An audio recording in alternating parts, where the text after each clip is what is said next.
ஆண்டவராய் இயேசு கிறிஸ்து, உயிர்த்தெழுந்த இயேசு கிறிஸ்துவின் நாமத்தினால வாழ்த்துக்கள். அந்த உயிர்த்தெழுந்த கிறிஸ்துவானவர் உயிரோடு இருக்கிறவர்கள் மத்தியிலே வாசம் பண்ணுகிறார். அப்படி என்றால் லூக்காவில் வாசிக்கும் போது தூதர்கள் ஸ்திரீகளை பார்த்து கேட்கிறார்கள், உயிரோடு இருக்கிறவரை மரித்தோரிடத்தில் தேடுகிறது என்ன? அவர் இங்கே இல்லை. அவர் இங்கே இல்லை என்றால் எங்கே இருக்கிறார்? உயிரோடு இருக்கிற மத்தியில் இருக்கிறார் என்றால் எப்படிப்பட்டவர்கள்? அவர்கள் யார்? அந்த உயிரோடு இருக்கிறவர்கள் யார் என்றால் ஆவிக்குரிய வாழ்க்கையிலே தேவனோடு கூட உறவு வைத்திருக்கிறவர்கள். உயிரோடு இருக்கிறவர்கள் என்றால் ஆவிக்குரிய வாழ்க்கையிலே மரித்தவர்கள் அல்ல, உயிர் பெற்றவர்கள். பாவத்திலே வாழ்கிறவர்கள் மத்தியிலே அல்ல, தேவனை விட்டு தூரமாய் போனவர்கள் மத்தியிலே இல்லை. தேவனுடைய மனுஷனுடைய சிந்தை வேதம் சொல்லுது மரணம் என்று. மாம்ச சிந்தை மரணம். அந்த மாம்ச சிந்தை இருக்குமானால், தேவனுடைய உறவிலே நம் தூரமாய் இருப்போமானால், தேவனுடைய வார்த்தைக்கு கீழ்ப்படியாத இருதயம் கடினமாய் இருக்குமானால், விசுவாசம் இல்லாத, கிரியை இல்லாத விசுவாசம் செத்தது, அப்படிப்பட்டதான இருதயம் இருக்குமானால் அங்கே கர்த்தர் வாசம் பண்ணுவதில்லை. அங்கே கர்த்தர் தம்முடைய கிரியை வெளிப்படுத்துவதில்லை. அந்த ஜனங்கள் தேவனுடைய மகிமையை காண்பதும் இல்லை. அப்படி என்றால் நாம் எப்பொழுதும் உயிரோடு இருக்கிறவர்களாக நம்மத்திலே கர்த்தர் வாசம் பண்ண வேண்டும் என்றால், if God must be living among us, we need to be alive person. How God makes us alive? சர்தே சபைக்கு கர்த்தர் சொல்லுகிறார், நீ உயிரோடு இருக்கிறவன் என்று நீ பெயர் பெற்றிருந்தும் செத்தவனாய் இருக்கிறாய் என்று சொல்லி. அப்படி என்றால் அந்த சர்தே சபையிலே கர்த்தர் உலாவுகிறார், ஆனால் கர்த்தருடைய கிரியை இங்கே இல்லை. கர்த்தருடைய கிரியை அந்த இடத்திலே வெளிப்படுவதற்கு உயிரோடு இருக்கிற சபையாய் இருக்க வேண்டும்.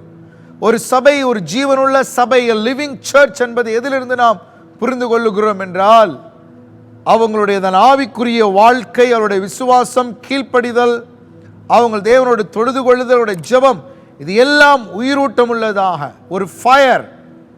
There must be a fire, there must be a power, there must be a glory in the church. அந்த சபைகளிலே தான் கர்த்தர் வாசம் பண்ணுகிறார். அதற்கு 5 காரியம் மிகவும் முக்கியம். ஒரு சபை எப்பொழுதும் உயிரோட்டம் உள்ள சபையாக இருக்க வேண்டும் என்றால் அந்த சபை மனம் திரும்ப வேண்டும். இந்த ஜனங்கள் மனம் திரும்ப வேண்டும். சர்தே சபைக்கு நீ மனம் திரும்பு, சாவுக்கு ஏதுவானவைகளை நீ ஸ்திரப்படுத்து என்று சொல்லி. எப்படி ஸ்திரப்படுத்த முடியும்? பை ரிப்பண்டன்ஸ், மனம் திரும்புதலின் மூலமாகத்தான். ஒரு பாவி மனம் திரும்பும் போது கர்த்தர் அந்த இடத்திலே தன்னை வெளிப்படுத்துகிறார். கர்த்தருடைய சந்தோஷம் அந்த இடத்திலே வெளிப்படுத்தப்படுகிறது. அவனுக்குள்ளரே கர்த்தருடைய கிரியை வெளிப்படும். இரண்டாவதாக, தேவனுடையதான வல்லமையின் ஆவியானவர் நமக்குள்ளரே வர வேண்டும், வாசம் பண்ண வேண்டும். எசேக்கியேலை வாசிக்கும் போது அங்கே பார்க்கிறோம், அந்த எலும்புகள் எல்லாம் எப்படி உயிரடைந்தது? அது தசைகளாக, அது எலும்புகள் எல்லாம் ஒன்றாகி, நரம்புகள் உருவாகி, தசைகளாக ஒரு மாம்சம் உருவான போது ஆண்டவர் தீர்க்கதரிசி சொல்லுங்க, நான் இப்பொழுது தீர்க்க தரிசனம் உரை என்று சொல்லும் போது அது ஆவி இல்லாது இருக்கிறது. தீர்க்க தரிசனம் உரைத்த போது, ஒரு ஆவி உள்ளே வந்த போது, தேவனுடைய ஆவியான் உள்ளே போன போது அது உயிருள்ளதாக வெளிப்பட்டதாக பார்க்கிறோம். ஆம், ரட்சிக்கப்பட்டது மாத்திரம் போதாது, மனம் திரும்புதல் அல்ல. எனக்குள்ள தேவனுடைய ஆவி ஊற்றப்படும் போது, எனக்குள்ள தேவனுடைய வல்லமை வரும்போது, I become a living person.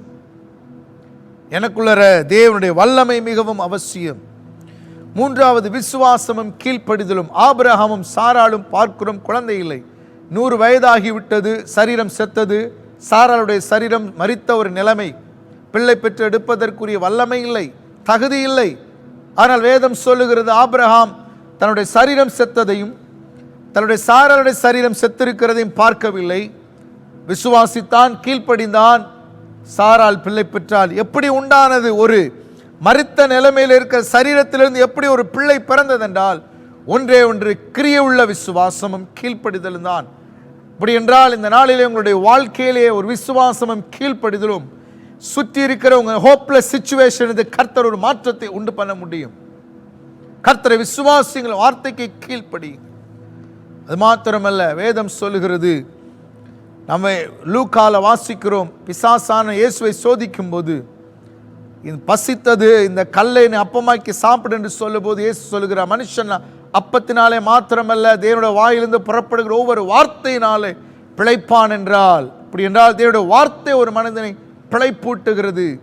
நான் ஒவ்வொரு நாளும் கிறிஸ்தவ வாழ்க்கையில் ஆவிக்குரிய ஜீவியத்திலே ஒரு லிவிங் பர்சனாக, ஒரு பிழைப்பூட்டப்பட்ட ஒரு மனிதனாக, ஒரு ஜீவிக்கிற மனிதனாக இருப்பதற்கு எனக்குள்ளே எப்பொழுதும் தேவனுடைய வார்த்தையினால் நான் கிரகிக்கப்பட்டிருக்க வேண்டும். I must meditate, I must eat to the word of God. That is the food for me. அது எனக்கு ஒரு அப்பம், அது எனக்கு ஒரு உணவு. அந்த உணவினால நான் ஒவ்வொரு நாளும் போஷாக்கு நிறைந்தவனாய் இருக்க வேண்டும். ஆம் தேவ பிள்ளைகள், இந்த வேலையில கர்த்தர் உங்களோடு கூட இடைபடுவாராக. உங்கள் மத்தியிலே கர்த்தருடைய கிரியை வெளிப்பட வேண்டும். என உயிரோடு இருக்கிறவரை மரித்தோரிடத்தில் தேடுகிறது என்ன? அப்படி என்றால் கர்த்தர் மரித்தோரிடத்தில் வாசம் பண்ணுவதில்லை. நம்மத்திலே கர்த்தர் வாசம் பண்ண வேண்டும் என்றால் நம்முடைய ஆவிக்குரிய மரணத்திலிருந்து நாம் உயிர் பெற வேண்டும். நம்முடைய பாவத்திலிருந்து மனம் திரும்ப வேண்டும். தேவனுடைய வல்லமை பெற்றுக்கொள்ள வேண்டும். நம்முடைய விசுவாசம் உயிர்ப்பிக்கப்பட வேண்டும். நம்முடைய கீழ்ப்படிதல் உயிர்ப்பிக்கப்பட வேண்டும். Let us spiritual life become alive so that we can see, experience the power of God and the works of the Lord and the glory of the Lord. கர்த்ததாமே உங்களை ஆசீர்வதிப்பாராக. உயிரோடு இருக்கிற கிறிஸ்துவை வழிபடுகிற நாம் நம்முடைய வாழ்க்கையில் அந்த உயிர்த்தெழுந்த வல்லமை கர்த்தர் ஒவ்வொருவருக்கும் வெளிப்படுத்துவாராக. ஆமேன், ஆமேன். God bless you. Thank you.